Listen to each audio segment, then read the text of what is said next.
Bonjour tout le monde. Alors, j'espère que vous allez tous bien. Aujourd'hui, nous allons faire la compréhension de l'écrit. Nous travaillons toujours avec le livre. Le texte, page 13. Un bûcheron honnête. Comme je vous ai expliqué dans la vidéo précédente, dans un texte narratif, il y a quelques informations essentielles sur lesquelles on doit se baser. Alors, avant de commencer à lire le texte, nous devons d'abord voir les éléments paratextuels. Quels sont les éléments paratextuels? C'est-à-dire ceux qui entourent le texte. Nous avons ici le titre, la source et l'image. Le titre, un bûcheron honnête. Passons à la source. D'après Nata Caputo, Conte des 80, édition Nathan, page 47. Donc, en ce qui concerne la source, nous avons l'auteur Nata Caputo et nous avons l'ouvrage Conte des 80, page 47. Regardons maintenant l'image. Qu'est-ce que nous voyons dans l'image? Nous voyons un bûcheron et un vieil tenant une cognée d'or. Et le bûcheron, qu'est-ce qu'il tient dans ses mains? Il tient une manche. À votre avis, de quoi va nous parler le texte? On va dire qu'il va nous parler par exemple d'un bûcheron qui a trouvé une cognée d'or, ou bien d'un vieil homme qui a trouvé une cognée d'or et qui la donne au bûcheron. Passons maintenant à la lecture. Un bûcheron honnête. Il y a longtemps, dans une forêt, un pauvre bûcheron coupait du bois qu'il vendait au marché. Un jour, sa cognée se détacha du manche. Plouf! Elle tomba dans l'eau. Il se mit à se lamenter. Cognée, ma vieille cognée, que vais-je faire? Tout à coup, surgit un petit vieux à barbe blanche. Qu'as-tu à te plaindre ainsi? Lui dit-il. J'ai perdu ma cognée. Je suis trop pauvre pour acheter une autre. Attends, je vais aller la chercher. Il enleva sa veste, plongea dans la rivière et reparut aussitôt. Voilà ta cognée, dit-il en montrant une étincelante cognée d'or. Non, ce n'est pas ma cognée, dit le bûcheron. Le petit vieux replongea et reparut aussitôt. Cette fois, il brandit une cognée d'argent. Celle-là non plus n'est pas la mienne. Le vieux plongea de nouveau. Il revint, tenant la cognée de fer du bûcheron. Ah, quel bonheur! Tu as retrouvé ma vieille cognée. Oh, merci mon frère. Le bûcheron se préparait à rentrer chez lui quand le petit vieux le rappela. Tu es un homme honnête. Prends aussi ces cognées d'or et d'argent. Depuis ce jour, le bûcheron et sa famille vécurent heureux à l'abri du besoin. Après la première lecture du texte, on va essayer de délimiter les différents moments du texte, de l'histoire ou bien du conte. Donc, concernant le mot moment, on a déjà expliqué que au lieu de dire partie, on va dire moment dans le texte narratif. Alors, le premier moment, c'est, comment on l'appelle, c'est quoi? C'est la situation initiale. Le deuxième moment, c'est la suite des événements. Et le troisième moment, c'est la situation finale. Très bien. On va maintenant essayer de délimiter la situation initiale.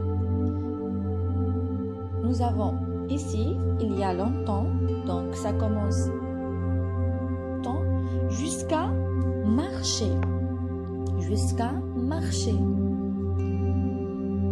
Comment on a su qu'on doit s'arrêter au marché? Parce que après le mot marché, il y a un jour qui est un indicateur de temps. Donc l'indicateur temporel un jour indique la suite des événements. Donc la suite des événements commence par un jour et se termine par argent. Donc c'est un long moment. Et à la fin, nous avons la situation finale qui commence par depuis ce jour jusqu'à besoin. Maintenant, après avoir délimité les différents moments, on va relire chaque moment tout seul, commençant par la situation initiale. Il y a longtemps, dans une forêt, un pauvre bûcheron coupait du bois qu'il vendait au marché. Par quoi commence ce texte? Il commence par « il y a longtemps ». Il y a longtemps. On va noter ça à côté. Où se passe l'histoire? Quand je dis où, donc on cherche le lieu. Dans une forêt. Dans une forêt. C'est le lieu. Qui est le personnage principal? Le personnage principal de ce conte ou bien de ce texte, c'est un pauvre bûcheron. Un pauvre bûcheron. Très bien. On passe maintenant au deuxième moment. Un jour, sa cognée se détacha du manche. Plouf, elle tomba dans l'eau. Il se mit à se lamenter. Cognée, ma vieille cognée, que vais-je faire? Tout à coup, surgit un petit vieux à barbe blanche. Qu'as-tu à te plaindre ainsi? Lui dit-il. J'ai perdu ma cognée. Je suis trop pauvre pour acheter une autre. Attends, je vais aller la chercher. Et il enleva sa veste, plongea dans la rivière et reparut aussitôt. Voilà ta cognée, dit-il en montrant une étincelante cognée d'or. Non, ce n'est pas ma cognée, dit le bûcheron. Le petit vieux replongea et reparut aussitôt. Cette fois, il brandit une cognée d'argent. Celle-là non plus n'est pas la mienne. Le vieux plongea de nouveau et il revint, tenant la cognée de fer du bûcheron. « Ah, quel bonheur! Tu as retrouvé ma vieille cognée. Oh, merci mon frère. » Le bûcheron se préparait à rentrer chez lui quand le petit vieux le rappela. « Tu es un homme honnête. Prends aussi ces cognées d'or et d'argent. » Que s'est-il passé un jour? Quel est le premier événement qu'on appelle l'élément déclencheur? Quel est l'élément déclencheur de cette histoire? L'élément déclencheur, c'est lorsque la cognée se détacha du manche et elle tomba dans l'eau. Vous avez le mot plouf ici, ça désigne le son de l'eau, d'accord? Lorsque je jette quelque chose dans l'eau, donc ça nous donne un son, plouf. Donc le premier événement qui est l'élément déclencheur qui a provoqué un problème de l'histoire, donc c'est lorsque la cognée se détacha du manche. Bien. Qui est apparu ou bien qui est venu en aide pour le bûcheron? Qui est venu pour aider le bûcheron? C'est le vieil homme. Vous avez la photo à côté. N'oubliez pas la photo. N'oubliez pas l'image. Donc, c'est un vieil homme. Il est apparu de l'eau. Il est apparu de l'eau. Très bien. Comment était le vieil homme? Comment il était? Il avait quoi? Qu'est-ce qu'il avait? Il avait une barbe blanche. Il avait une barbe blanche. Qu'est-ce qu'il a demandé le vieil homme au bûcheron? Il lui a demandé « Qu'as-tu à te plaindre ainsi ?»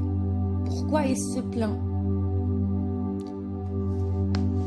Et qu'est-ce qu'il a fait? Il est allé pour chercher la vieille cognée du bûcheron. Et est-ce qu'il a ramené la vieille cognée? Est-ce qu'il a ramené la vieille cognée du bûcheron? Non. Dans la première fois, non. Donc, nous avons la phrase qui le montre. Voilà ta cognée, dit-il en montrant une étincelante cognée d'or. Revenons à l'image. Observez qu'est-ce qu'il tient dans sa main, le vieil homme. Il tient une cognée d'or, une étincelante. Pour comprendre le mot étincelante, regardez les traits qui entourent la cognée. Étincelante, elle est brillante, elle brille. D'accord? C'est ce que veut dire étincelante. Est-ce que le bûcheron a accepté d'avoir cette cognée? Non, n'a pas accepté. Après, qu'est-ce qu'il a ramené le vieil homme? Est-ce qu'il a ramené la vieille cognée du bûcheron? Non, bien sûr. Il n'a pas ramené la vieille cognée, il a ramené cette fois une cognée. Une cognée de quoi? Une cognée d'argent. Et est-ce que le bûcheron a accepté cette fois-ci? Non, non plus. Il n'a pas accepté. Pourquoi? Pourquoi il n'a pas accepté? Parce qu'il cherchait sa cognée, sa vieille cognée. Et sa cognée, elle est faite de quoi? Est-ce qu'elle est faite d'argent ou bien d'or ou bien de quoi? Elle est faite de fer. Regardez la phrase. Le vieux plongea de nouveau. Il revint tenant la cognée de fer du bûcheron. Donc, la cognée du bûcheron, elle est en fer. D'accord? En fin de compte, est-ce que le bûcheron a trouvé sa cognée? À qui? Grâce au vieil homme. Bien. Comment était l'homme lorsqu'il n'a pas accepté les autres cognées? Il a pu, par exemple, lorsque le vieil homme lui donne la cognée d'or, il a pu lui dire oui, c'est ma cognée, et il devient riche. Non. Mais l'homme, il est comment? Il est honnête. Il a voulu avoir sa cognée, sa vieille cognée de fer. Alors, à la fin, qu'est-ce qu'il a fait le vieux, le petit vieux?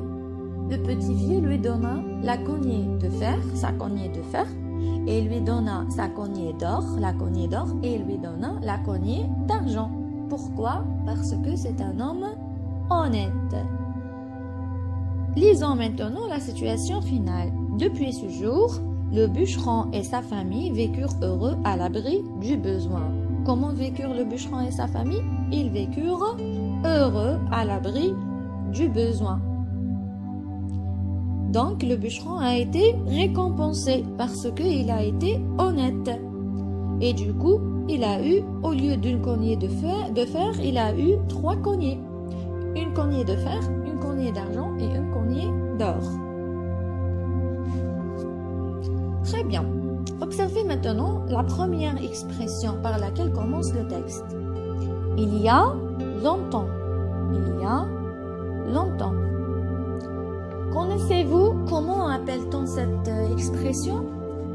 Est-ce que vous connaissez comment on appelle cette expression? Cette expression est appelée une formule d'ouverture. Une formule d'ouverture. Pourquoi on l'appelle ainsi? Une formule d'ouverture. Lorsque je dis j'ouvre la porte pour rentrer à la maison, à la chambre, en classe, d'accord? Donc, ouverture, formule d'ouverture parce qu'elle nous ouvre les portes vers le conte. C'est avec laquelle qu'on commence notre histoire. D'accord? C'est pour ça qu'on l'appelle une formule d'ouverture, parce qu'elle nous ouvre la porte vers notre histoire, vers notre texte, vers notre conte. Donc, la formule d'ouverture, elle nous permet de connaître, de commencer d'abord le conte et de connaître quoi? Il y a longtemps. De connaître le temps. De connaître le temps. Observez la situation initiale. Il y a longtemps, dans une forêt, un pauvre bûcheron coupait du bois qu'il vendait au marché. On va maintenant remplir un petit tableau qui est toujours dans le livre. Le personnage du texte, où se déroule la scène, quand se déroule la scène. Ici, vous n'allez pas relever tous les personnages, vous allez me relever le personnage principal du texte, où se déroule la scène et quand se déroule la scène.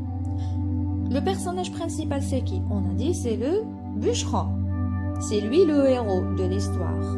Où se déroule la scène? Quand je dis où, je cherche toujours le lieu. On a dit la forêt. Quand se déroule la scène, quand je dis quand, je cherche le temps. Donc, quand se déroule l'histoire se déroule au passé, il y a longtemps. L'expression qui le montre, c'est il y a longtemps. Ok? Donc, généralement, toutes les histoires se déroulent au passé. L'expression qui le montre, c'est la formule d'ouverture. Il y a longtemps.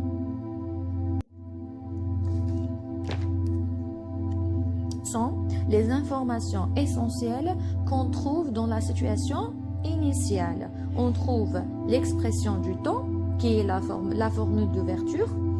On trouve le lieu, par exemple ici nous avons forêt. On trouve le personnage principal qui est le bûcheron. On trouve une petite description physique ou morale. Ici, quelle est la description physique ou bien morale trouvée dans le texte? Nous avons un pauvre.